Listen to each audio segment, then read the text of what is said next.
was looking for? I was looking for this so I can share things.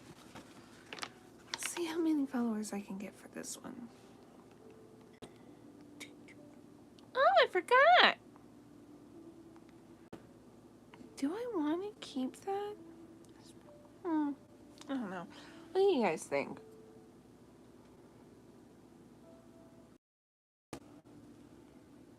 What do you think?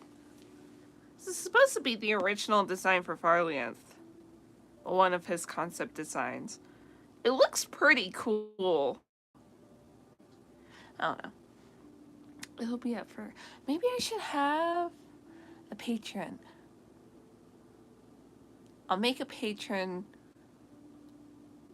after I get 500 subscribers. If I can do that. That's a big if. Anyways. Quit stalling.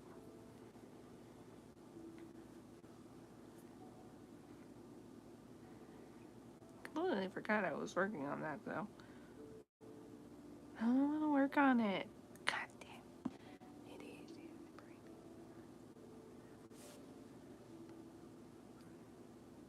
My butt.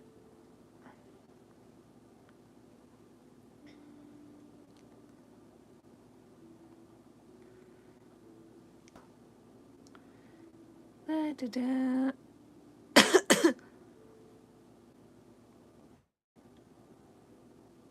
There we go.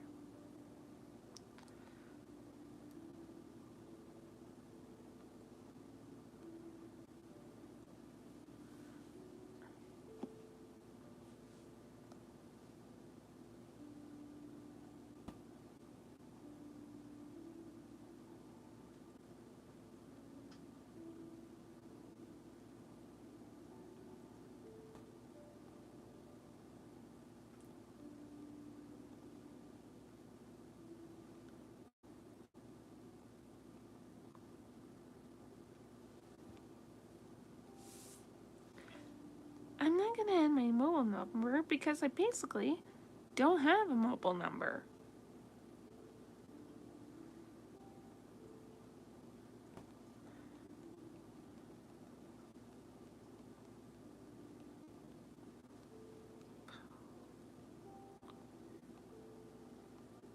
I'm trying to bully my friend. I always bully him.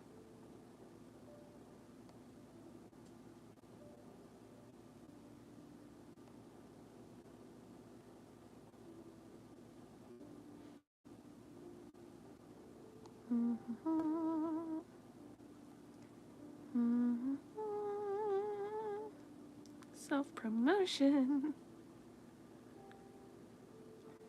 Because I can.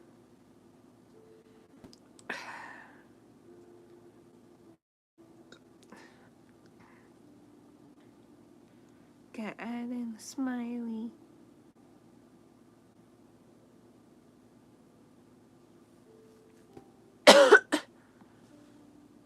Bitch, you have the audacity to call me the nerd? No. No. I will not be insulted by the likes of you, Avery. Who's also my friend.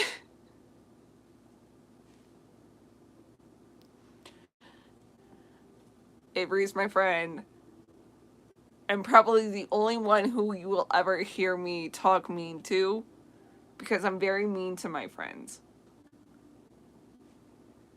There we go. That is... Thank you, motherfucker, because I've been taking excellent care of it, and I'm actually really proud of myself. I'm gonna braid it while I wait for people to come in, because it might take a minute. That's actually basically useless. Look how pretty. Look how long. Right. Last time I did this, which was yesterday, I read King Pest. It was about these two sailors who got super fucking drunk, basically, and they ran. They got chased out of the tavern by the landlady, and they ran into a plague area, a place that had been quarantined for because of plague, and come across this family of grotesque, this family of the grotesque, we'll call them. And the man is like, the man who's like at the head, who is said to have like a fleshy crown on his forehead. I was like, I'm King Pest. This is my wife, Queen Pest, and all the other names because I can't remember names. I think that guy's name was like Tupanos? I don't know. I don't remember what the guy's name was. But at the same time, pretty good, honestly. The super drunk one, who was also short, I think he was supposed to be a dwarf. There's this really funny part, actually, where they come into the room where this family is in, and I can't remember if it was like, I think the guy's Lee and like Hugh and Lee, and Hugh is like squat down, places both of his hands on his knees, and then just like laughs because he's fucking shit-faced, right? And like that's something I myself would absolutely do if I was in a situation like that and also shit-faced. I would absolutely just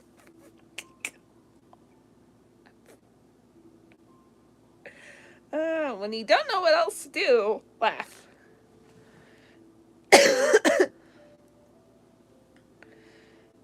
But it ends up, like, Hugh gets tossed. What the fuck am I doing with my hair right now? This.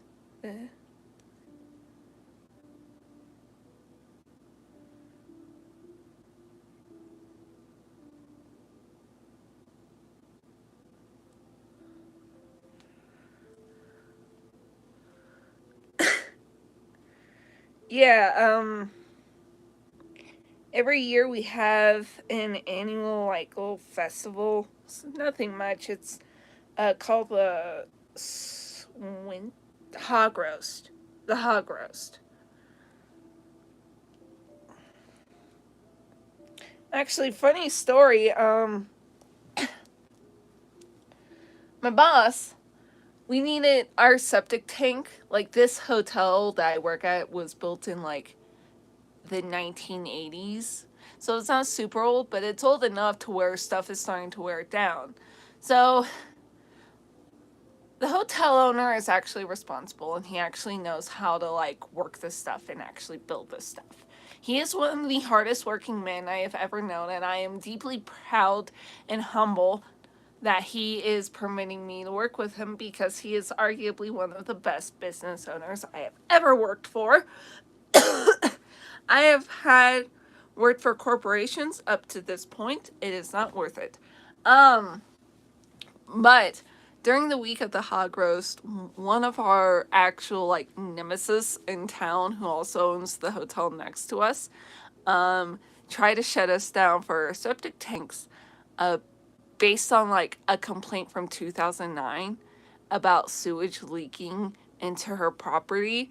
I don't know what the fuck that was about, because I didn't start working here until 2020. But she didn't successfully, because, like, if you have to shut down due to your septic tank, there was nothing really in a new leach pit. But Bob intended to do that this year. He just was going to wait till snow thawed. She basically forced us to do it earlier. And it was pretty fun. I actually got to help out with it. What is the message? Yes, I'm wearing my fucking cape. Also, that got flagged as a message that needed to be reviewed. So just FYI, yes, it's got the hood and everything.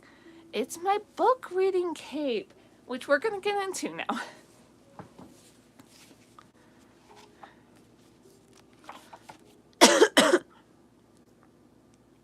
So this is Miss Found in a Bottle by Edgar Allen Poe.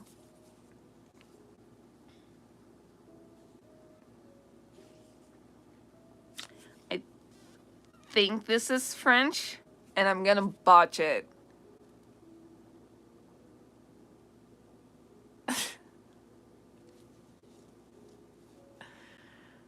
Anyways, this part is in French, and I don't know French. I'm pretty sure it's in French, although someone else will probably, when they hear it, it's gonna be like, that's not French, you don't know what you're talking about. I'm just like, I'm sorry, okay? For whatever language this actually is, I'm sorry. Quina plus un moment à vivre n'a plus rien à dissimuler. Quinot atis.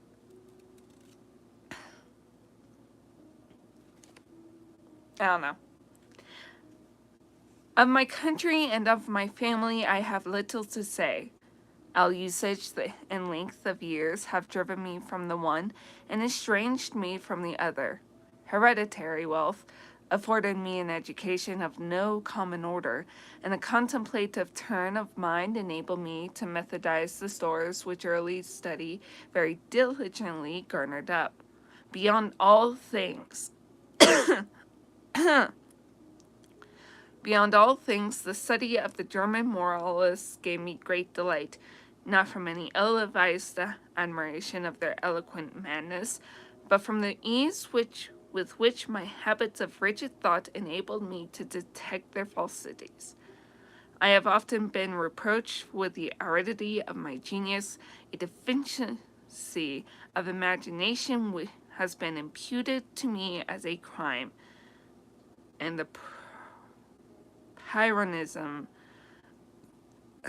of my opinions has at all times rendered me notorious. Indeed, a strong relish for physical philosophy has, I fear, tinctured my mind with a very common error of this age.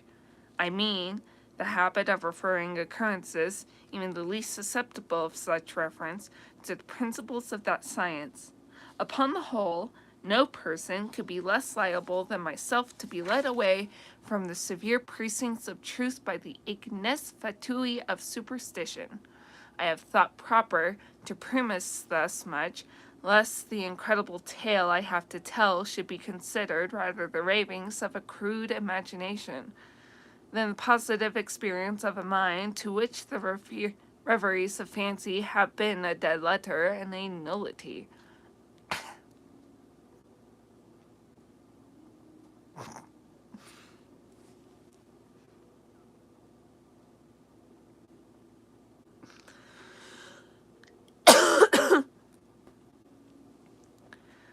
After many years spent in foreign travel, I sailed in the year 18 from the port of Batavia, a rich and populous island of Java, on a voyage to the archipelago of the Sunda Islands. I went as passenger, having no other inducement than a kind of nervous restlessness which haunted me as a fiend. Our vessel was a beautiful ship of about 400 tons, copper-fastened and built at Bombay of Malabar teak. She was freighted with cotton wool and oil from the Laccadive Islands. We had also on board coir, jaggery, ghee, coconuts, and a few cases of opium. The stowage was clumsily done, and the vessel consequently crank. We got underway with a mere breath of wind, and for many days stood along the eastern coast of Java without any other incident to beguile the monotony of our course than the occasional meeting with some of the small grabs of the archipelago to which we were bound. One evening, leaning over the taffrail, I observed a very singular isolated cloud to the northwest. It was remarkable, as well for its color as from its being the first we had seen since our departure from Batavia.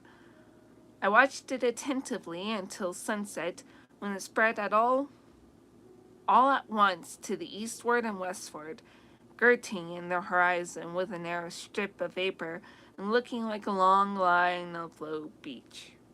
My notice was soon afterwards attracted by the dusky red appearance of the moon and the peculiar character of the sea. The latter was undergoing a rapid change, and the water seemed more than unusually transparent. Although I could distinctly see the bottom, yet, having the lead, I found the ship in 15 fathoms.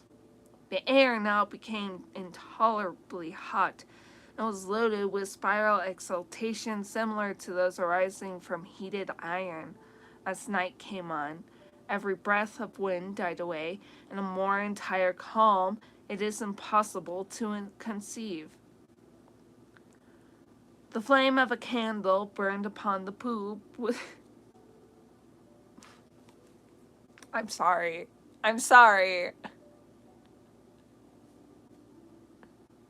I don't know why poop broke me, okay? I'm sorry. uh...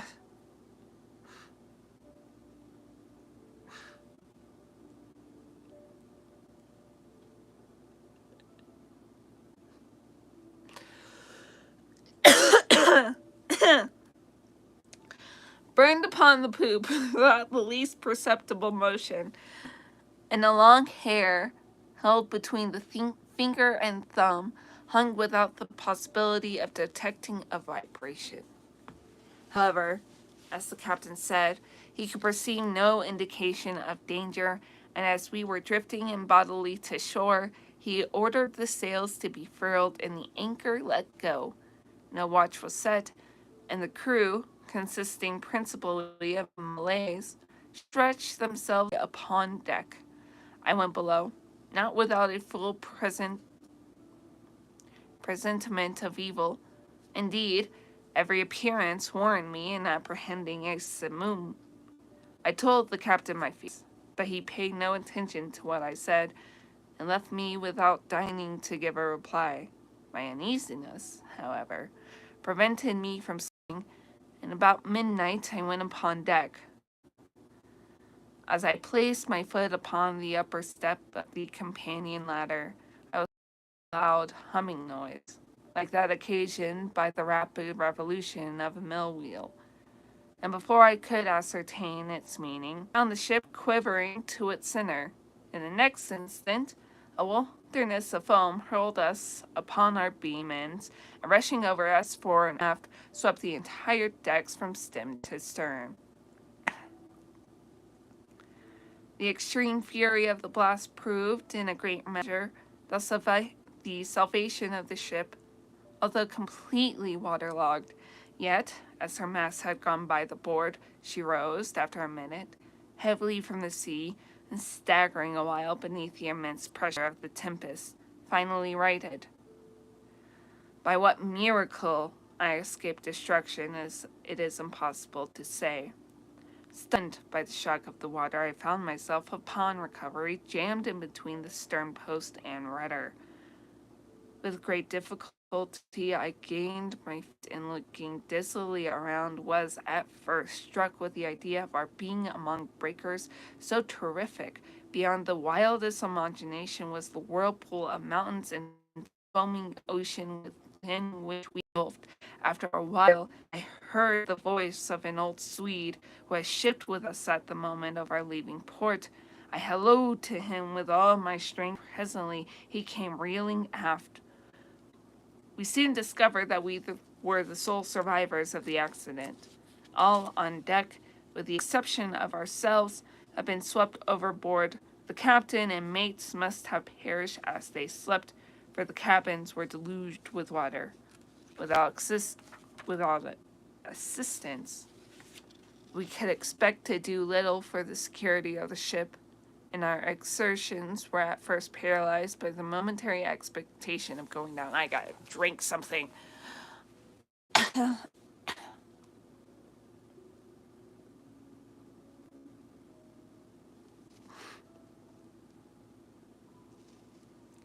You mean Loki?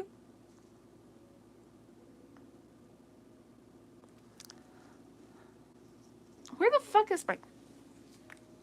Sorry.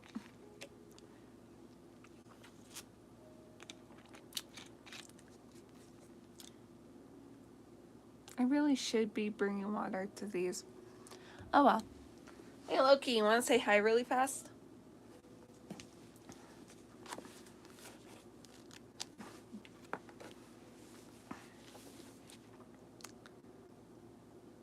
Our cable had, of course, parted like pack thread at the first breath of the hurricane, or we should have been instantaneously overwhelmed. We scudded with frightful velocity before the sea, and the water made clear breaches over us. The framework of our stern was shattered excessively, and in almost every respect we had received considerable injury. But to our extreme joy, we found the pumps unchoked, and that we had made no great shifting of our ballast. The main fury of the blast had already blown over, and we apprehended little danger from the violence of the wind, but we looked forward to its total cessation with dismay, well believing that, in our shattered condition, we should inevitably perish in the tremendous swell which would ensue. But this very just apprehension seemed by no means likely to be soon verified. For 5 entire days and nights, during which our only subsistence was a small quantity of jaggery produced with great difficulty from the forecastle of the Hulk, flew at a rate defying computation.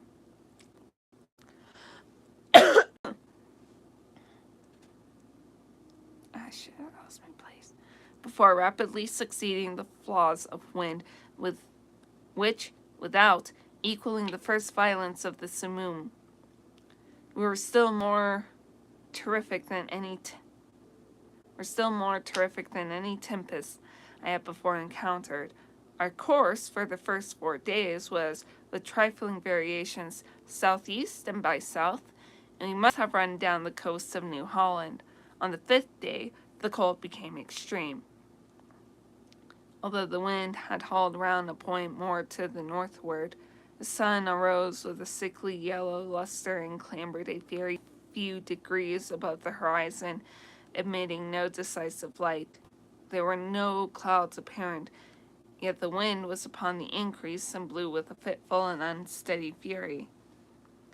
About noon, as nearly as we could guess, our attention was again arrested by the appearance of the sun.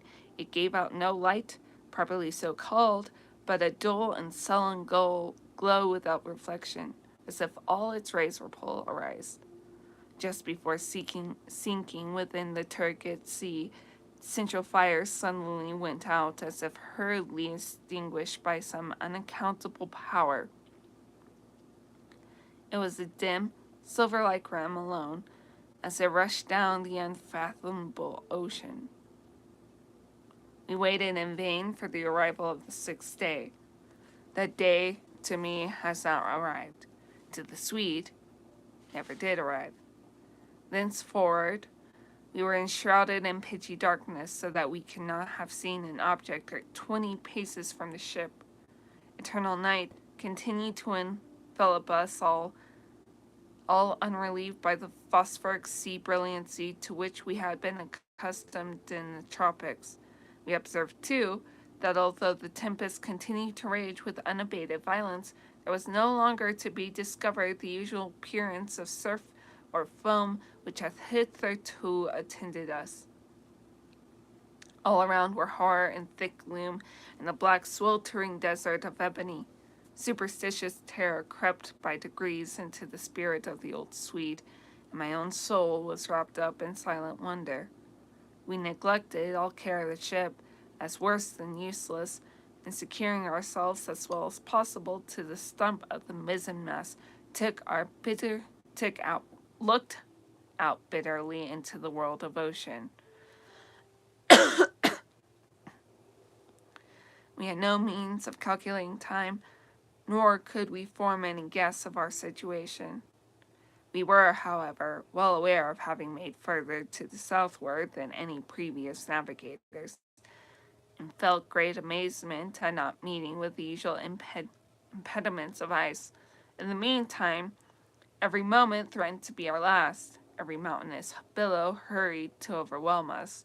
The swell surpassed anything I had imagined possible, and that we were not instantly buried is a miracle.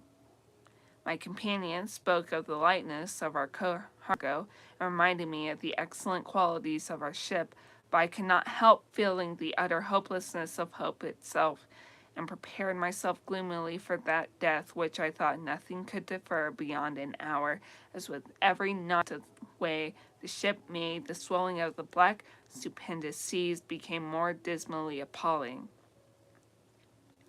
At times we gasped for breath at an elevation beyond the albatross. At times became dizzy with the velocity of our descent into some watery hell, where the air grew stagnant and no sound disturbed the slumbers of the kraken. We were at the bottom of one of these abysses, when a quick scream from my companion broke fearfully upon the night. "See! See!" cried he, shrieking in my ears. "Almighty God, see, see!" As he spoke, I became aware of a dull, sullen glare of red light, which streamed down the sides of the vast chasm where we lay, and threw a fitful brilliancy upon our deck. Cast my eyes upwards, I beheld a spectacle which froze the current of my blood at a terrific height, directly above us and upon the very verge of the precipitous descent, hovered a gigantic ship of perhaps 4,000 tons. Although upreared upon the summit of a wave more than 100 times her own altitude, her apparent size still exceeded that of any ship of the line or East Indiaman in existence. Her huge hull was of a deep, dingy black, unrelieved by any of the customary carvings of a ship. A single row of brass cannon protruded from her open ports, and dashed from their polished surfaces the fires of innumerable battle lanterns, which swung to and fro about her rigging. But what mainly inspired us with horror and astonishment was that she bore up under a press of sail in the very teeth of that supernatural sea and of that ungovernable hurricane. When we first discovered her, her bows were alone to be seen as she rose slowly from the dim and horrible gulf beyond her. For a moment of intense terror, she paused upon the giddy pinnacle, as if in contemplation of her own sublimity, then trembled and tottered and came down. At this instant, I know not what sudden self-possession came over my spirit. Staggering as far aft as I could, I awaited fearlessly the ruin that was to overwhelm. Our own vessel was at length ceasing from her struggles and sinking with her head to the sea. The shock of the descending mass struck her consequently, and that portions of her frame which was already under water, and the inevitable result was to hurl me with irresistible violence upon the rigging of the stranger. As I fell, the ship hove and stays and went about. And to the confusion ensuing, I attributed my escape from the notice of the crew. With little difficulty I made my way unperceived to the main hatchway, which was partially open, and soon found an opportunity of secreting myself in the hold.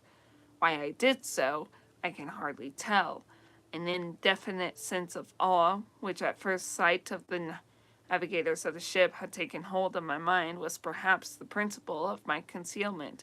I was unwilling to trust myself with a race of people who had offered, to the cursory glance I had taken, so many points of vague novelty, doubt, and apprehension. I therefore thought proper to contrive a hiding place in the hold.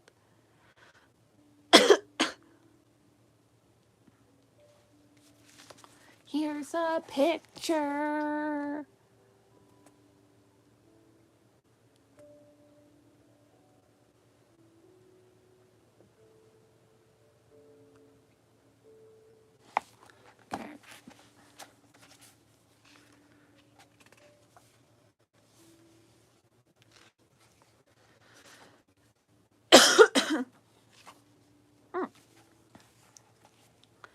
This I did by removing a small portion of the shifting boards in such a manner as to afford me a convenient retreat between the huge timbers of the ship. I had scarcely completed my work when a footstep in the hold forced me to make use of it. A man passed by my place of concealment with a feeble and unsteady gait. I could not see his face, but had an opportunity of observing his general appearance. There was about it an evidence of great age and infirmity. His knees tottered beneath a load of years, and his entire frame quivered under the burthen.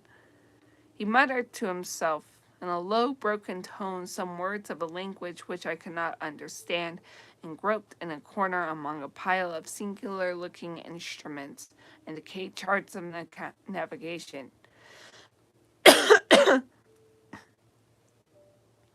His manner was at length when on deck, and I saw him no more. A feeling for which I have no name has taken possession of my soul, a sensation which will admit of no analysis, to which the less bygone times are inadequate, as for which I fear futurity itself will offer me no key. To a mind constituted like my own, the latter consideration is an evil I know that I shall never be satisfied with regard to the nature of my conceptions. Yet it is not wonderful that these conceptions are indefinite, since they have their own origin and sources so utterly novel. A new sense, new tea is added to my soul.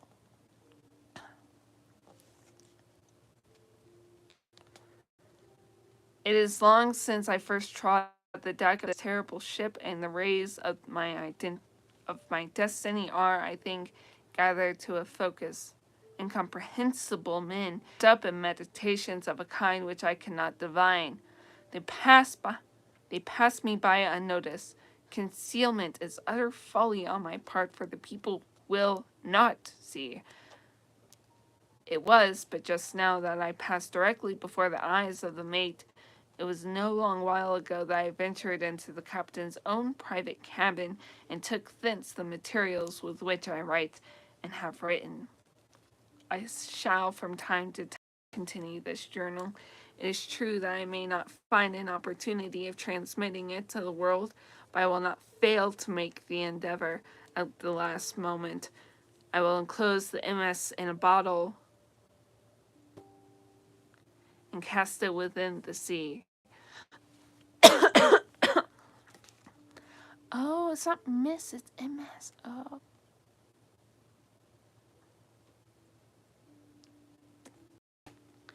An incident has occurred which has given me new room for meditation. Are such things the operation of ungoverned chance?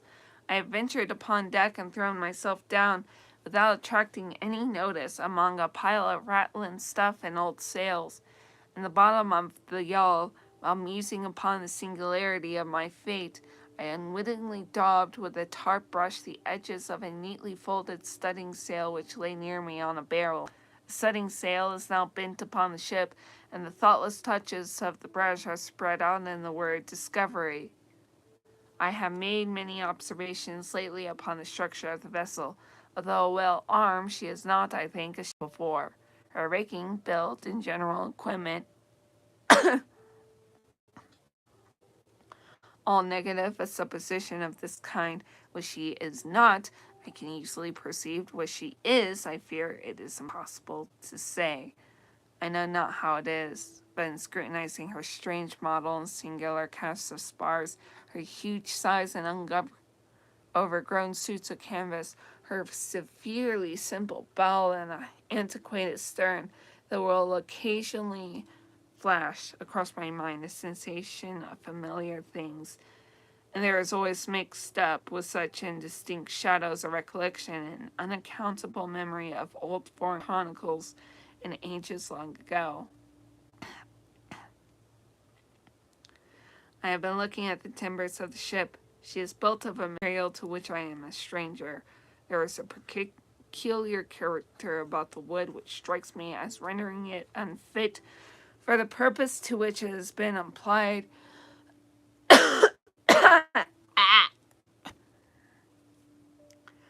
I mean its extreme porousness, considered independently of the worm-eaten condition which is a consequence of navigation in these seas, and apart from the rottenness attendant upon age.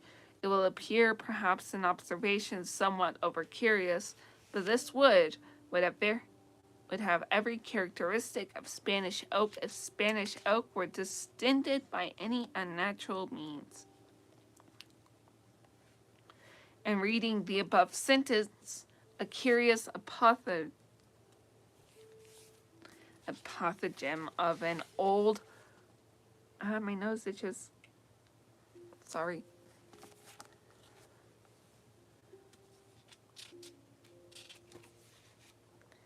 Weather-beaten Dutch navigator comes full upon my recollection. It is as sure, he was wont to say, and any his veracity, as sure as there is a sea where the ship itself will grow in bulk, like the living body of the seaman. About an hour ago, I made bold to thrust myself among a group of the crew. They paid me no manner of attention, and although I stood in the very midst of them all, seemed utterly unconscious of my presence. He's a ghost, isn't he? Like the one I had at first seen in the hold, they all bore about them the marks of a hoary old age. Their knees trembled with infirmity, their shoulders were bent doubled with decrepitude, their shriveled skins rattled in the wind, their voices were low, tremulous, and broken. Their eyes glistened with the rheum of years, and their gray hair streamed terribly in the tempest. Around them, on every part of the deck, lay scattered mathematical instruments of the most quaint and obsolete construction.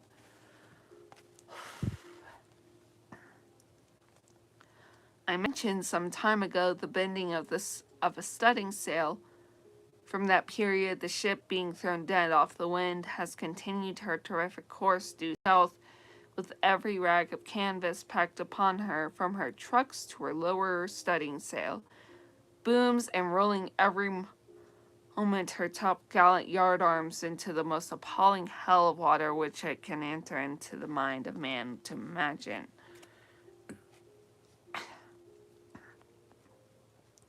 I have just left the deck, where I find it impossible to maintain a footing. Although the crew seem to experience little inconvenience, it appears to me a miracle of miracles that our enormous bulk is not swallowed up at once and forever. We are surely doomed to hover continually upon the brink of eternity without taking a final plunge into the abyss. From billows 1,000 times more stupendous than any I have ever seen, we glide away with the facility of the arrowy seagull, and the colossal waters rear their heads above us like demons of the deep. But like demons confined to simple threats and forbidden to destroy, I am led to attribute these frequent escapes to the only natural cause which can account for such effect. I must suppose the ship to be within the influence of some strong current or impetuous undertow. I have seen the captain face to face and in his own cabin, but, as I expected, he paid me no attention. Although in his appearance, There is, to a casual observer, nothing which might bespeak him more or less than man. Still, a feeling of irrepressible reverence and awe mingled with the sensation of wonder with which I regarded him. In stature, he is nearly my own height, that is, about 5 feet 8 inches. He is of well knit and compact frame of body, neither robust nor remarkably otherwise, but it is the singularity of the expression which reigns upon the face. It is the intense, the wonderful, the thrilling evidence of old age, so utter, so extreme, which excites within my spirit a sense, a sentiment ineffable. His forehead, although little wrinkled, seems to bear upon it the stamp of a myriad of years. His gray hairs are records of the past, and his gray eyes are of symbols of the future. The cabin floor was thickly strewn with strange iron-clasped folios and moldering instruments of silence and obsolete, long-forgotten charts. His head was bowed down upon his hands, and he pored with a fiery, unquiet eye over a paper which I took to be a commission, and which, at all events, bore the signature of a monarch. He muttered, as he did the first seaman whom I saw in the hold, some low, peevish syllables of a foreign tongue, and although the speaker was close at my elbow, his voice seemed to reach my ears from the distance of a mile. The ship and all in it are imbued with the spirit of Eld. Their crew glide to and fro like the ghosts of buried centuries. Their eyes have an eager and uneasy meaning, and when their fingers fall athwart my path in the wild glare of the battle lanterns, I feel as I have never felt before, although I have been all my life a dealer in antiquities, and have imbibed the shadows of fallen columns at Baalbek and Tadmor and Persepolis, until my very soul has become a ruin. When I look around me, I feel ashamed of my former apprehensions. If I trembled at the blast which has hitherto attended us, shall I not stand aghast at a warring of wind and ocean to convey any idea of which the words tornado and simoom are trivial and ineffective?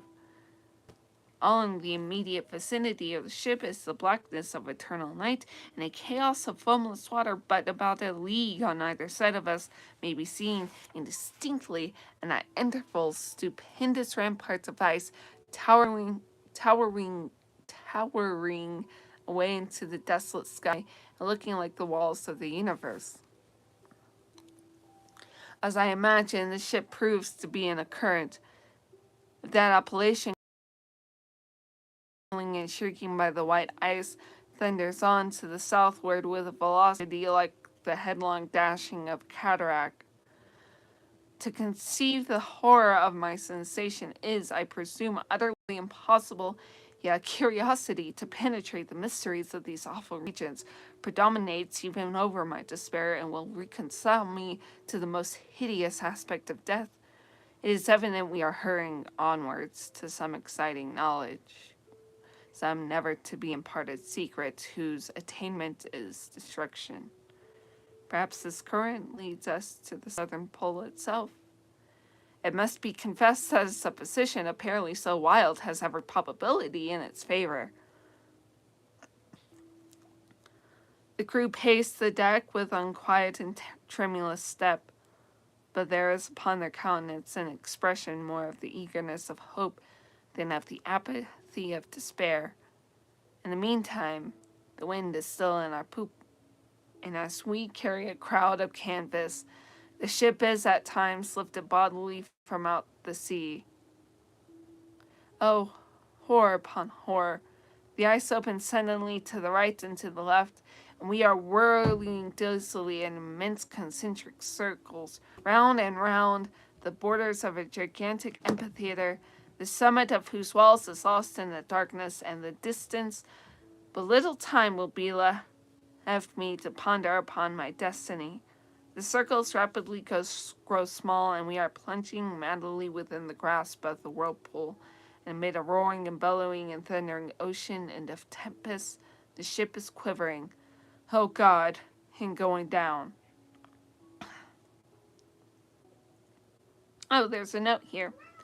The MS found in a bottle was originally published in 1831, 1833, and was not until many years afterwards that I became acquainted with the maps of Mercator, in which the ocean is represented as rushing by 4 months into the northern polar gulf, to be absorbed into the bowels of the earth. The pole itself being represented by black rock, towering to a prodigious height.